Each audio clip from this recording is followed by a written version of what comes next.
వాళ్ళిద్దరూ ప్రేమించి పెళ్లి చేసుకున్నారు. వారి అన్యోన్య దాంపత్యానికి గుర్తుగా మహాలక్ష్ముల్లాంటి ఇద్దరు ఆడపిల్లలు పుట్టారు. కాళ్లకు పట్టీలతో ఇల్లంతా తిరుగుతూ వారు చేసే సందడి చూసి దంపతులిద్దరూ మురిసిపోయేవారు. చిట్టి తల్లి చిన్న కూతురు చేసే అల్లరితో ఆనందపడేవారు. కానీ ఎంతో సంతోషంగా సాగుతున్న ఆ కాపురంలో అనుమానం చిచ్చురేపింది. మద్యం మహమ్మారి ఆ ఇంటి యజమానిని మానవ మృగంగా మార్చేసింది. విచక్షణ కోల్పోయిన ఆ భర్త ఏం చేశాడు? అల్లారు ముద్దుగా పెంచుకున్న ఆడపిల్లలను ఏం చేశాడు?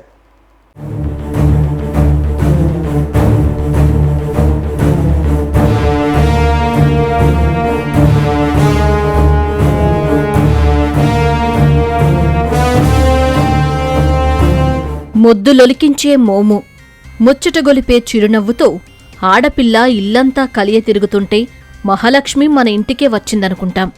చిన్నారి చెప్పే ముచ్చట్లతో అప్పటివరకు పడిన కష్టాన్నంతా మర్చిపోతాం. అలాంటిది ఇంట్లో ఒకటికి ఇద్దరు ఆడపిల్లలుంటే ఆ సందడే వేరు. ఇక ప్రేమ పెళ్లి చేసుకున్న జంటకైతే ఆ ఆనందం రెట్టింపవుతుంది. కాని అల్లారు ముద్దుగా పెంచుకున్న పిల్లల పాలిట ఆ తండ్రి కాలయముడిగా ఎందుకు మారాడు? భార్యపై కోపాన్ని బిడ్డలపై ఎందుకు చూపించాడు? మద్యం మత్తులో ఎలాంటి అఘాయిత్యానికి పాల్పడ్డాడు?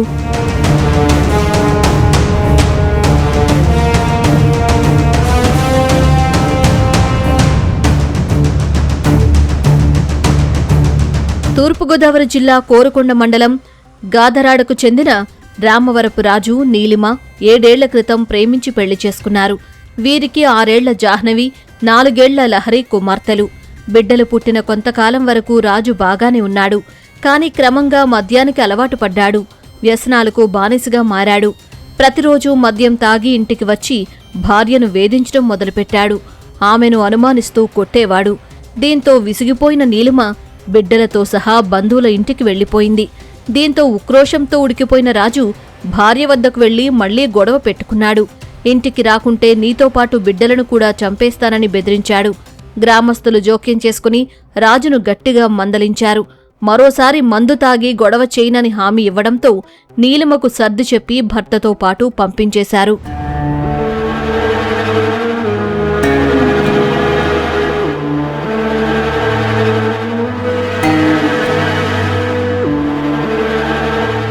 భార్య బిడ్డలు తిరిగి వచ్చినా రాజులో ఏమాత్రం మార్పు రాలేదు. పైగా భార్యపై కక్షగట్టి వేధింపులు మరింత తీవ్రం చేశాడు. నీలిమపై కోపాన్ని బిడ్డలపై తీర్చుకునేవాడు. వారిని విపరీతంగా కొట్టేవాడు. 10 రోజుల క్రితం మద్యం మత్తులో చిన్న కుమార్తె లహరిని తీసుకెళ్లి బావిలో పడేయబోతూ ఉండగా రాజు సోదరుడు గుర్తించి అడ్డుకుని చిన్నారిని రక్షించాడు. అయితే భార్య ఇంట్లో లేని క్రమంలో మరోసారి మద్యం తాగి ఇంటికి వచ్చిన రాజు నిద్రపోతున్న చిన్న కుమార్తెను ఎత్తుకెళ్లి బావిలో పడేశాడు. పెద్ద కుమార్తె జాహ్నవిని కూడా తీవ్రంగా కొట్టి బావిలో పడేయడానికి ప్రయత్నించగా ఆమె తండ్రి నుంచి తప్పించుకుని పారిపోయింది. భయంతో ఈ విషయం ఎవరికీ చెప్పలేదు. లహరి కనిపించడం లేదని రాజు తల్లి ఊరంతా వెతుకుతున్నా రాజు మాత్రం తనకేమీ తెలియదన్నట్లు వ్యవహరించాడు. నాన్నే చెల్లిని తీసుకెళ్లాడని జాహ్నవి చెప్పడంతో అనుమానంతో బావిలో చూడగా చిన్నారి కనిపించింది.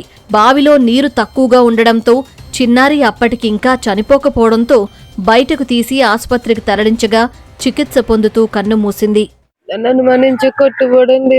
భరించలేక వచ్చేసాను సార్. నేను మా ఇంటికి వచ్చేసాను సార్ పిల్లల్ని తీసుకుని. వాళ్ళ పెద్దలు మాదే హామీ అని చెప్పి నన్ను పిల్లల్ని తీసుకెళ్లారు సార్. అలాగే వెళ్ళిన 2 రోజులకి మళ్ళీ కొట్టి పంపించేశారు సార్. మళ్ళీ ఇదే రోజుకి నూతిలో పాడేసి చంపేశాడు సార్ కన్న తండ్రి. నా కూతురు శవమైపోయింది సార్. నా కూతురు శవమైపోయిందమ్మ, చంపేశారమ్మ నా బిడ్డను. వాళ్ళ ఫ్యామిలీ మొత్తం కలిపి నా కూతురుని చంపేశారు సార్. ఒక్కరు కూడా నా కూతురు కాపాడలేకపోయారు సార్. వాళ్ళు నా కూతురుని కాపాడలేకపోయారు సార్. ఈ పిల్ల పారిపోయి వచ్చేసిందండి సార్. లేకపోతే దీన్ని కూడా పాడేద్దామని చూసారంటండి. ఆ మూర్ఖుడు ఈ పిల్లని కూడా పాడేద్దండి బాబు. వాడి మీద యాక్షన్ తీసుకోవాలి సార్. వాళ్ళ ఫ్యామిలీ యాక్షన్ తీసుకోవాలి సార్. న్యాయం చేయాలి సార్. భార్య నీలిమ ఫిర్యాదుతో పోలీసులు రాజును అరెస్టు చేసి విచారించగా కన్న బిడ్డను తానే బావిలో పడేసినట్లు ఒప్పుకున్నాడని పోలీసులు తెలిపారు. తర్వాత ఒక వారం క్రితం నుంచి పిల్లల్ని కొట్టడం, భయపెట్టడం చేసేవాడు. వాళ్ళ అమ్మనే రావాలని చెప్పి ఒక డిమాండ్ కూడా చేస్తూ వీళ్ళని ఇబ్బంది పెట్టేవాడు. ఆ చుట్టుపక్కల ఉన్నవారు కూడా నివారిస్తున్న అతను అమ్మాయిని తీసుకుని వెళ్ళి వాళ్ళ కాలనీలో ఉన్నటువంటి ఒక నూతిలో వేసేయటం జరిగింది. చుట్టుపక్కల ఉన్న వాళ్ళు ప్రయత్నించి తాడుతో దిగి పైకి తీసేటప్పటికి కూడా ప్రాణం పోవటం జరిగింది. హత్య కేసు నమోదు చేసి దర్యాప్తు చేస్తున్నాం. భార్యపై అనుమానం, కోపంతో ఆడుతూ పాడుతూ ఉన్న చిన్నారులపై తండ్రి కక్ష తీర్చుకున్నాడు.